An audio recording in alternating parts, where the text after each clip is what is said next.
grande mudança que a gente conseguiu fazer naquele projeto de reestruturação é que ele virava de cabeça para baixo a nossa classe, atrapalhava, modificava toda a questão do prêmio de produtividade, de colabore, mudava tudo, a 567 acabava toda. E nós, da Comissão Técnica, nós tivemos bastante cuidado de, se não podia barrar aquela reestruturação, mesmo preservar a característica da Lei 567, esperando que no futuro a gente tivesse tempos melhores. Então a gente tem, por exemplo, o prêmio de produtividade continuou os mesmos 3.600 pontos, tá, o externo de 2.700, o Prolabore continuou o mesmo, ou seja, nós preservamos bastante a lei, a 567, preservamos a estrutura da classe. Eles tentaram colocar 8 níveis, passar todo mundo em 2 níveis para cima, depois para você reverter isso era uma dificuldade muito grande. Do jeito que ficou, ficaram os 6 níveis, insistiram em criar um nível básico, né, que acabou sendo criado, mas isso não é problema para a gente voltar naquela estrutura de 567, porque pode-se perfeitamente acabar com o nível básico, levar o pessoal para o nível 1 e continuar daquele jeito. Então, apesar de todas as dificuldades que nós tivemos, negociando com um governo que talvez até um pouco truculento, que não aceitava muita discussão, que não queria mudar a ideia deles, nós conseguimos fazer algumas mudanças que foram relevantes. Tá? E o que aconteceu simplesmente foi isso. Como a gente apareceu, a gente deu as caras no movimento difícil da classe, houve uma esperança, uma expectativa, né, de muitos colegas nossos, muita gente pediu para que a gente participasse da eleição, e a gente acabou tendo que entrar de fato nessa aí. Até alguns críticos, né, comentavam que a gente tinha muita crítica, que a gente reclamava, não sei o quê, e na hora da eleição vocês não vão aparecer, não vão dar cara. Então isso nos obrigou a participar. Tá?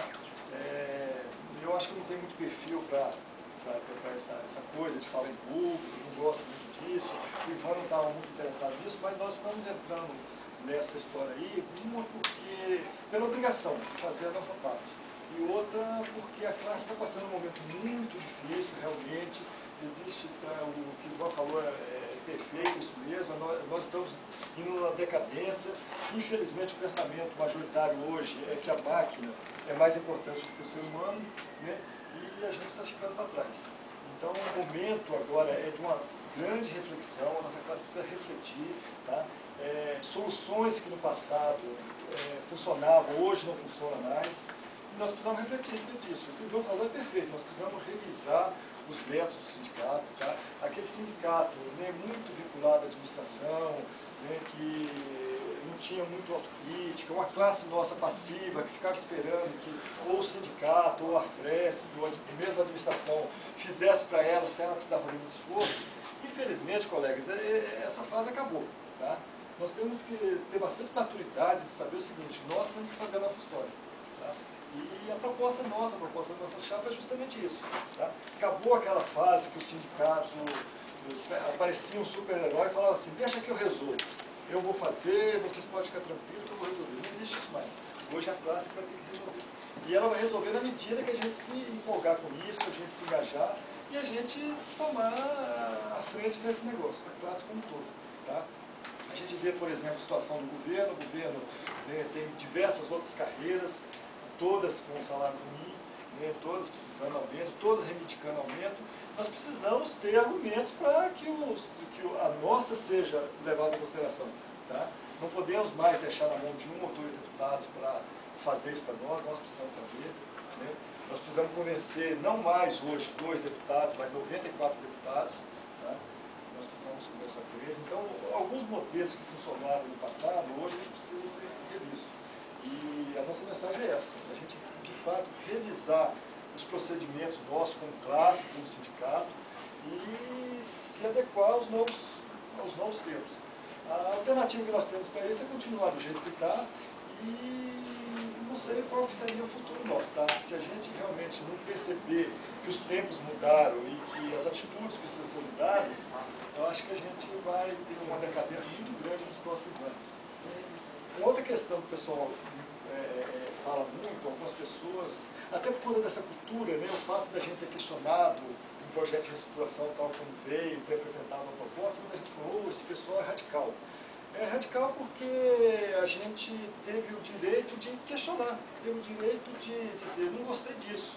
Ainda que tivesse a responsabilidade de aparecer com uma proposta alternativa, ainda assim algumas pessoas acharam que aquele fato de não dizer sim senhor nos tornavam radicais. Como o Ivan falou, o nosso radicalismo é a defesa intransigente da nossa classe. Tá? Por isso nós somos radicais mesmo. E achamos que nós temos o direito de fazer isso. O sindicato é para isso, é para defender a classe. Direito e obrigação. A classe tem o direito de se defender e o sindicato tem a obrigação de fazê-lo. Nós vemos assim, como nos colocarmos diante da administração, diante do governo. Eu vejo 3 modelos que podem ser adotados. Um modelo bastante inteligente, aquele modelo que fica bom para ambas as partes, que é um modelo de parceria.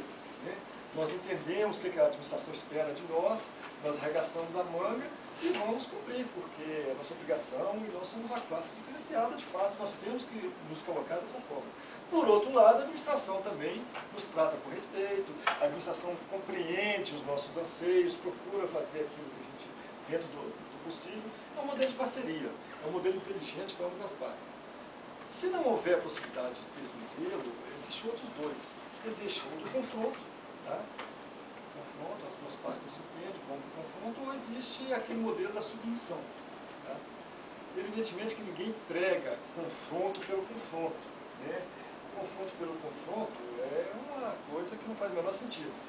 Porém, nós temos que sair daquele modelo da submissão. Tá? O projeto está bom porque, afinal de contas, a administração deve saber o que é bom para o FR. Talvez até saiba, mas talvez não é aquilo que a FR quer. Então, nós precisamos saber o seguinte, se a gente conseguir esse modelo de parceria, vai ser ótimo para todo mundo. Se não conseguirmos, nós temos que deixar de lado o modelo da submissão e dizer o seguinte, temos que ir para o confronto, podemos ir, de repente podemos ir para o confronto. Um confronto inteligente, um confronto de ideias, um confronto que vá subindo de tom aos pouquinhos, até o outro lado perceber que é melhor o modelo de parceria. Então, colegas, a nossa proposta é de parceria com a administração, é de voltar àqueles tempos antigos, eu estava na classe, as pessoas nos lembram, da época do Franco Montoro, da época do Mário Covas, em que havia, de fato, a parceria do governo com a classe fiscal. Infelizmente, isso foi quebrado no governo Alckmin, que fez promessas que depois não foram cumpridas. Atualmente, pelo governo Serra, que está aí passando como um trator em cima da gente. Então, a gente quer, de fato, ter essa parceria. Mas precisamos deixar claro, enquanto classe, que se a parceria não for possível, tá, nós precisamos incomodar, de fato, no mínimo para que essa parceria seja refeita. Ninguém respeita quem abaixa a cabeça. Ninguém respeita quem é submisso. Tá? Se a nossa classe quiser, de fato, voltar a ser respeitada, tá, precisamos ter dignidade. Precisamos ter dignidade de fazer o confronto necessário, se for necessário. Então, essa é a mensagem nossa, de fato, nós precisamos revisar o sindicato, revisar o nosso procedimento enquanto classe, nos engajar mais, e a primeira prova desse engajamento, de fato, como a Maria falou, é na eleição. Tá? Nós passaremos um recado muito ruim para a administração, para o governo, se tiver uma alta abstenção. Tá? Mostra uma classe desinteressada, alienada, com outros interesses. Então, nós precisamos, não só, quem está aqui já demonstra um certo engajamento, uma certa preocupação com a classe, mas conversar com os nossos colegas que não vieram, nem aquele que senta ao lado, que acha que é bobagem votar, levá-lo para votar, vamos diminuir o índice de abstenção, ainda que se vote em outras chapas, tá? Lógico que nós não pedimos para votar no nosso, mas ainda que se vote em outro, não deixe de votar. Por quê? Porque esse voto nós vamos passar uma imagem para o governo, para a administração, que a gente está, sim, interessado nos destinos nossos. Tá? Então a gente fica com essa mensagem aí, volta a palavra para o senhor.